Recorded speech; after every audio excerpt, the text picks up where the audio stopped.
Tai kaip pasisekė konkurse? Konkursą pasisekė labai gerai. Kas per konkursas? Konkursas buvo, vadinosi Mobile Premier Awards 2012.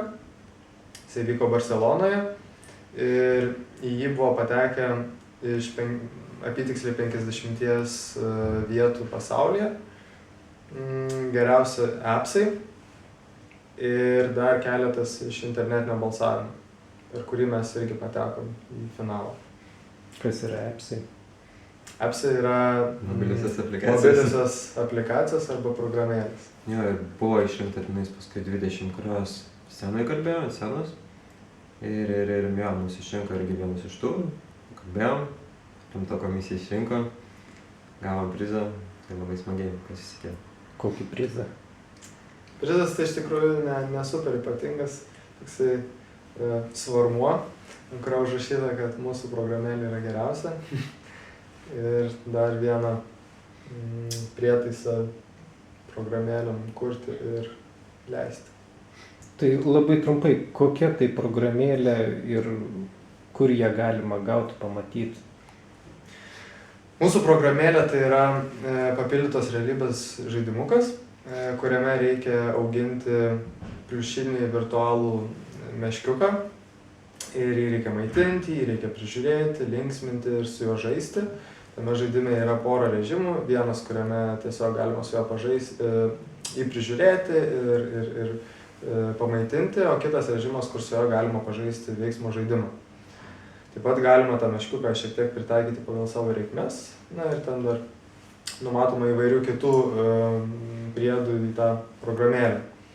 Šiuo metu tos programėlės atsisiųsti kol kas negalima, nes mes ją vis dar kuriame ir planuojame paleisti per artimiausius keletą mėnesių.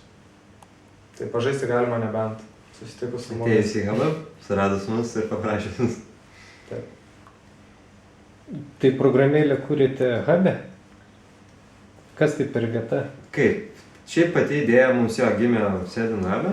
Kad norim dalyvauti, mes sudalyvavom ją. Pagrindinis kūrimas tai buvo AppCamp'e, kur čia vyko pernai metų gale Intelio organizuojamas renginys. Ten per savaitgalį kūrėm, po to dar šiek tiek patobulinom. Ja, ir vat taip. Bet jo, mes daugiausiai būnam hub'e. Kas tai per vieta, tai gera vieta, kur galima susipažinti su žmonėm, galima dirbti, galima bendrauti ir bendradarbiauti. Ir išties daug naudos, kurią net sunku pasakyti, nes tau atrodo ta nauda tokia netiesioginė ir sunkiai suvokiama, kol tu jos nepajauti.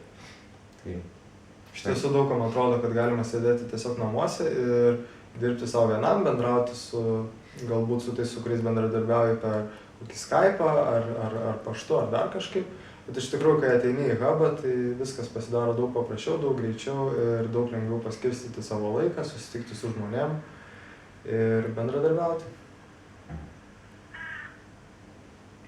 Ačiū. Ačiū.